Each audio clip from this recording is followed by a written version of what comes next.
Bonjour à tous et bienvenue sur La Retraite à 40 ans, le podcast pour prendre sa vie en main. Chaque dimanche, retrouvez une personne comme vous qui échange sans fil sur ses origines, ses ambitions, ses aspirations, sa relation à l'argent.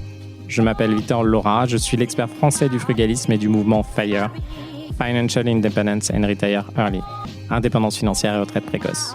Retrouvez mon livre La Retraite à 40 ans, c'est possible aux éditions Larousse. Pour rejoindre le mouvement FIRE, c'est sur devenirfrugaliste.com. Il y a une communauté, des workshops et des outils.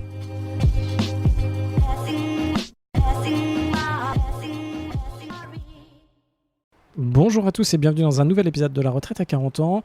Aujourd'hui, on va parler de reprise de business et de business de façon générale. Alors pour ceux qui ne me connaissent pas, moi c'est Victor. J'ai 37 ans, j'ai plus de 200 lots en IMO, que ce soit de location Airbnb, bureau, immeuble de rapport, colocation. Et à côté de ça, je vous aide à reprendre pour 1 à 3 millions d'euros par semaine de l'IMO et aussi à reprendre des entreprises, à les racheter, à les reprendre et à les revendre. Voilà tout mon spectre d'activité. Et je vais revenir concrètement sur un cas classique pour que vous puissiez vous projeter. Alors je sais que pour ceux d'entre vous qui n'ont jamais géré de boîte, jamais repris de boîte et qui n'ont jamais été confrontés à des gros changements de marché en tant que dirigeant, les questions peuvent être très éloignées de vous et c'est souvent là-dessus que je travaille avec vous. Je vais reprendre un cas concret pour vous donner un ordre d'idée. Donc, c'est une personne qui était locataire d'un bureau qui était une salle de formation que j'ai proche de Paris, dans un des éléments immobiliers. Et là, il quitte en fait les locaux. Et quand il a quitté les locaux, donc il s'avère que là, je suis en train de vider cet immeuble pour en faire des travaux. Donc, je me suis déplacé cette fois-ci pour faire l'état des lieux de sortie. Et je vous reparlerai des états des lieux de sortie, donc attention. Et en discutant avec lui, pour faire simple, il fait 600 000 euros de chiffre d'affaires. Il est seul, mais il a aussi des équipes en gestion, donc c'est quasiment comme s'il était un solopreneur. Et qu'est-ce qui vient de lui arriver là concrètement ? Avant, ses formations étaient vendues 3 000 euros. Et il fait des formations pour aider les personnes à utiliser des outils 3D. Donc par exemple, si demain vous avez envie d'apprendre à créer des bijoux, si demain vous avez envie d'apprendre à créer des meubles, si vous avez envie de créer des choses en 3D, lui il a une formation qui vous permet, à partir de certains logiciels sélectionnés, de vous former à être en capacité finalement d'arriver et de faire vos productions. L'enjeu, c'est qu'aujourd'hui, la cible, ça va être des personnes qui cherchent à faire de la reconversion. Et c'est les personnes qui généralement vont se lancer dans leur projet, je pense qu'elles ont raison, tout en ayant un CDI à côté. Donc je pense qu'elles touchent un peu la fin d'un CDI ou la fin d'un projet, et je pense qu'il faut ouvrir le dialogue là-dessus. Au bout d'un moment, vous êtes directeur financier, vous êtes comptable, vous faites du marketing, bref, à un moment, vous dites « Ok, j'ai fait un peu le tour de ce job-là, je ne me vois pas évoluer dans ce secteur-là ou prendre des responsabilités supplémentaires, j'ai envie d'aller vers autre chose et pourquoi pas envie d'aller vers quelque chose qui a plus de sens, qui est plus manuel, etc. » Ça dépend de votre parcours de vie, il y a beaucoup de personnes qui vont aller là-dedans.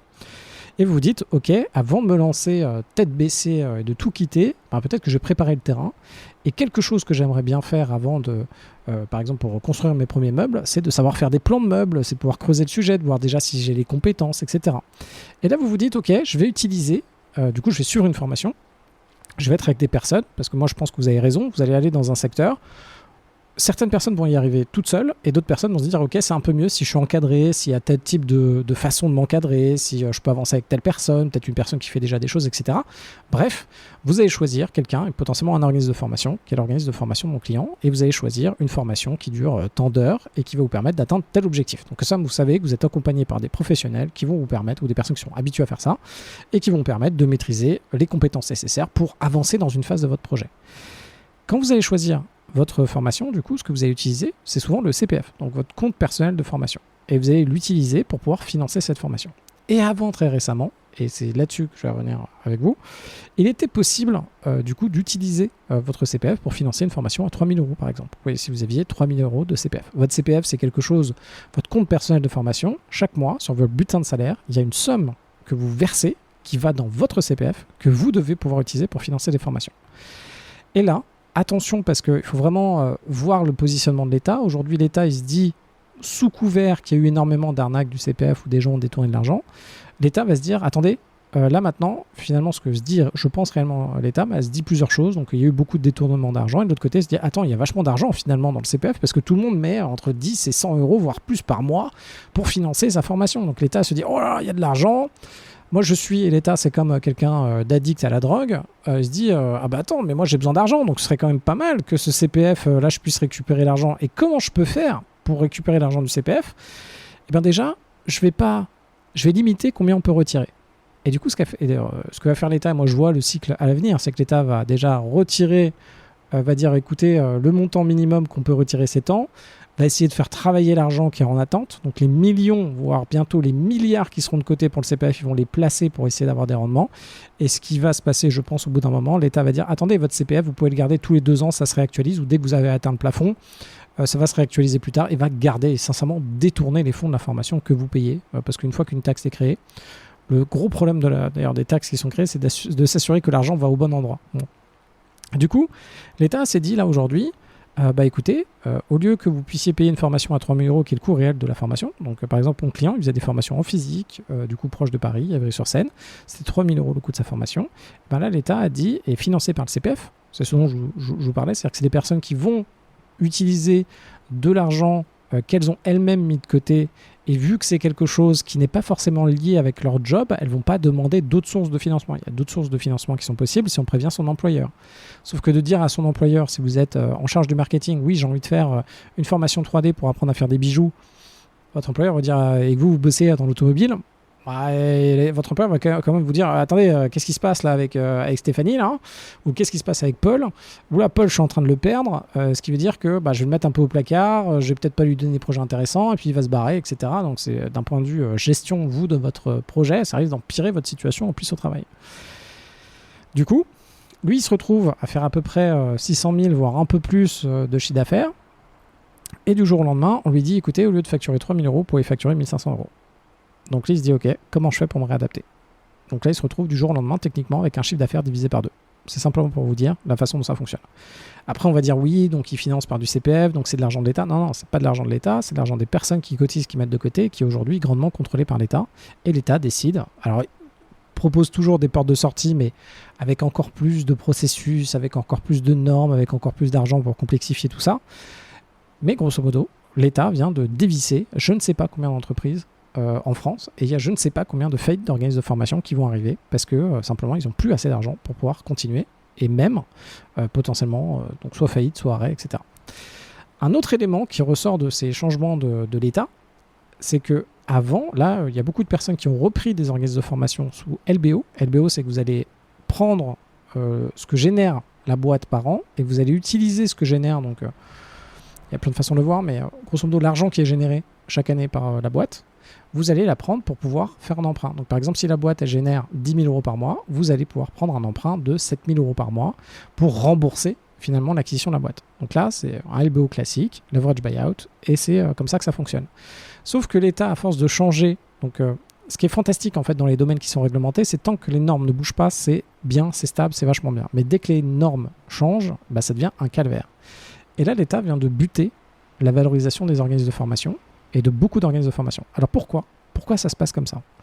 Concrètement, parce qu'avant nous on finançait du coup avec cette LBO, donc on permettait de regarder une boîte de formation. Donc, par exemple, moi j'ai une boîte de formation, elle fait 1 million d'euros de chiffre d'affaires. Elle va me faire 1 million, elle va me faire disons 300 000 à l'année de résultats. Moi je vais simplement regarder avec 300 000 € à l'année combien je peux prendre d'emprunt sur 7 ans. Et du coup, je vais payer l'entreprise avec un emprunt. Je vais dire, écoute, moi, avec ce que tu me donnes, je peux emprunter tant, donc voilà combien je peux te payer pour ta boîte. Et les valorisations des entreprises, surtout jusqu'à un certain stade, elles sont tributaires des financements, donc tributaires des emprunts. Donc ça veut dire que si les banques financent, on achète, si les banques ne financent pas, on n'achète pas. C'est à peu près la même chose dans certaines zones en immobilier, ou c'est la même chose dans des zones en développement quand il y a des promoteurs. Mais il y a des moments, si ça ne marche pas, s'il n'y a pas de financement, ça va détruire le marché. Et l'État, qu'est-ce qu'il a fait? Il a changé beaucoup de fois les règles ces dernières années. Donc moi, ça fait longtemps que je suis dans la formation. Mon père avait une boîte de formation. Du coup, depuis que j'ai 17 ans, je m'intéresse au sujet. Du coup, depuis que j'ai 17 ans, ça fait 20 ans. Donc j'ai bien vu les évolutions, c'est un peu comme les Pinel et les Robiens et tout ça. En fait, je m'intéresse depuis très longtemps à ces sujets, donc je vois ce qui se passe dans le temps. Et malgré le fait que l'État change les noms, j'ai l'historique incarné chez moi, donc je peux avoir du recul là-dessus. Et ce qui se passe, c'est que là, l'État a décidé de faire ces changements-là. L'État n'en a rien à carrer d'envoyer, ils pensent même pas à ça. Ils se sont dit, ils n'ont même pas pensé au nombre d'organismes de formation qui allaient faire faillite.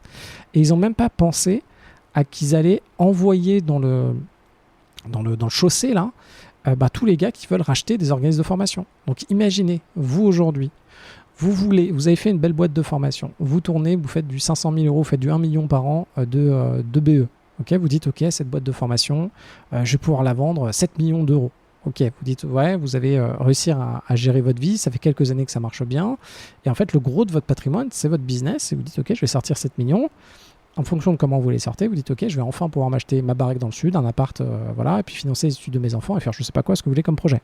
Ça marche avec tous les montants. Hein. Donc là, je vous parle de gros montants de quelqu'un qui fait 1 million. Mais si vous faites du 100 000 euros à l'année ou plutôt du 200 000 euros à l'année, vous dites, ok, je fais du 200 000 euros à l'année, je vais revendre ma boîte à 1 million d'euros.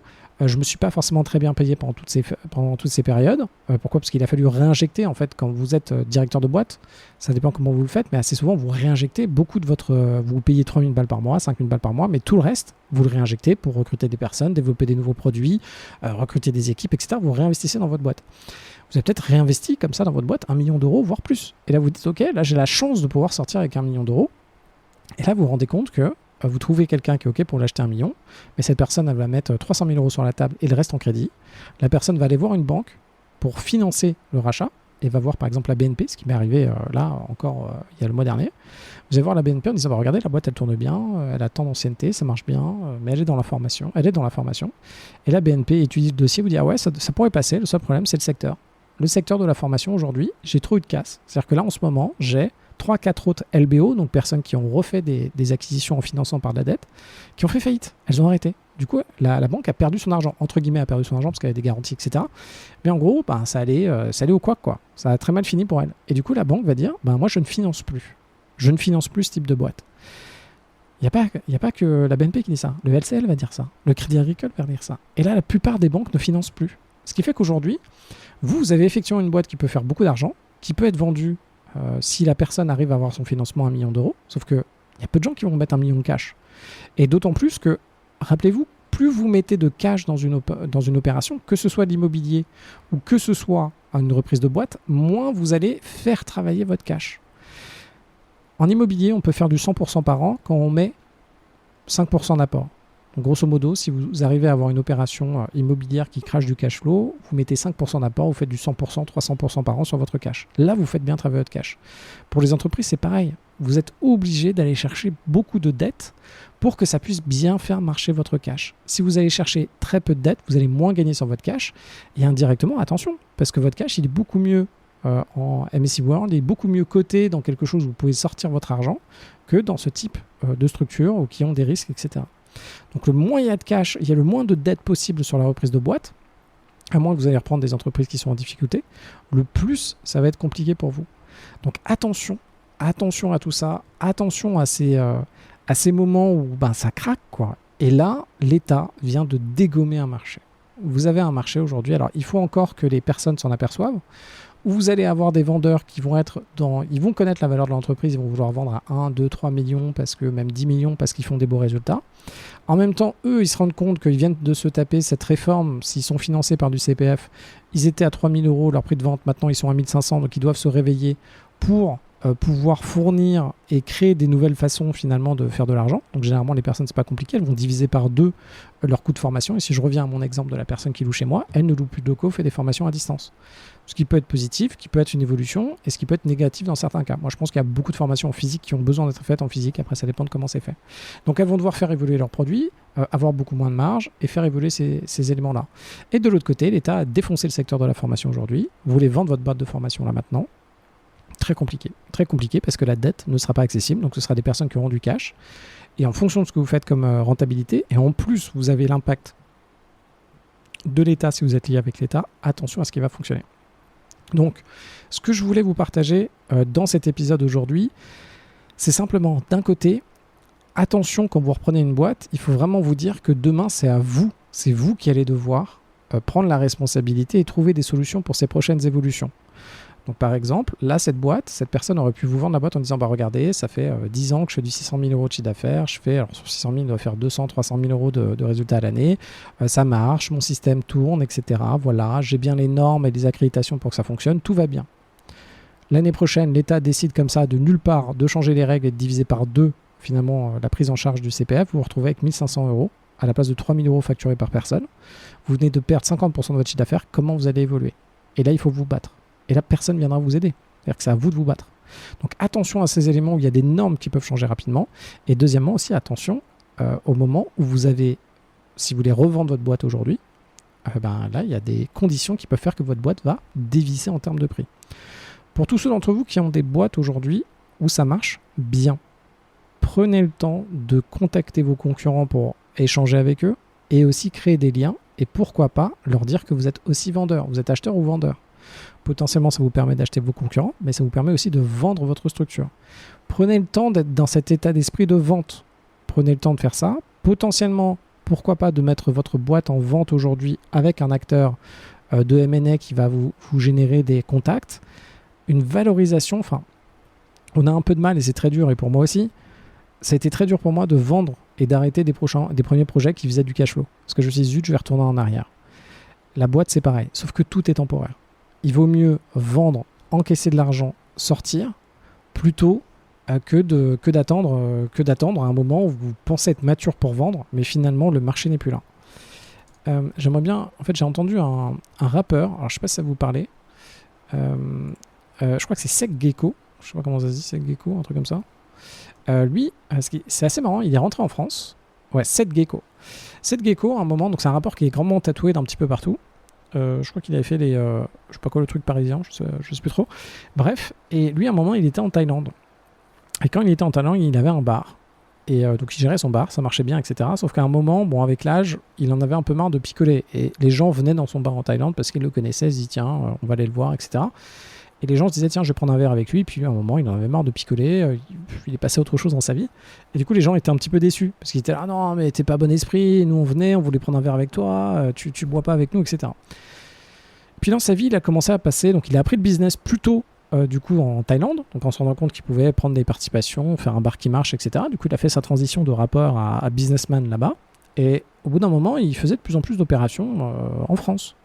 Et à un moment, il s'est dit, finalement, il prenait des parts, il lançait des choses en France, puis ça fonctionne de la même manière. Il est juste appris en Thaïlande, il réplique ici. Il faut juste trouver, vous, ce qui va vous permettre d'avancer là-dessus.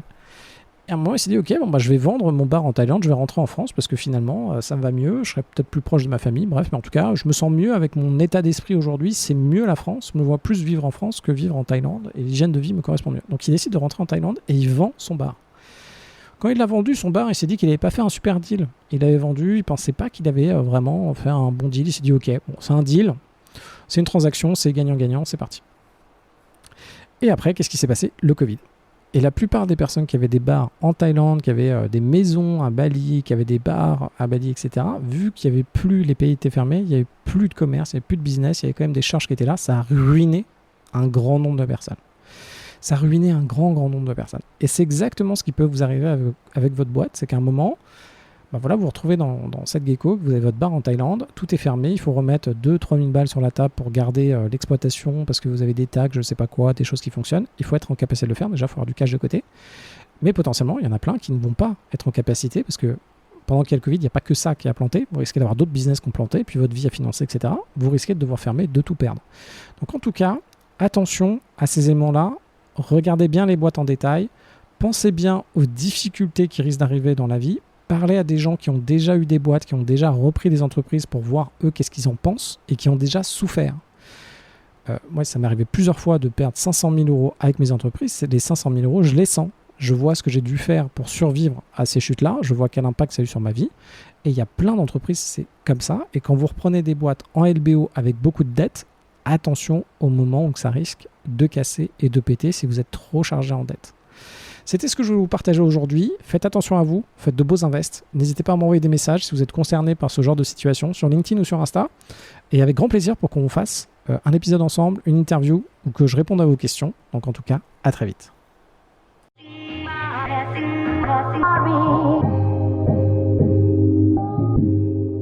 Vous venez d'écouter un épisode de La Retraite à 40 ans. N'hésitez pas à en parler autour de vous, à vous abonner, à rajouter 5 étoiles et à mettre un petit commentaire. Ça nous aide vraiment beaucoup. Pour être informé des nouveautés, rendez-vous sur devenirfrugaliste.com. Une question ? Je réponds sur LinkedIn, Victor Lora, L-O-R-A. Et surtout, n'oubliez pas, vous êtes déjà au top. À très vite.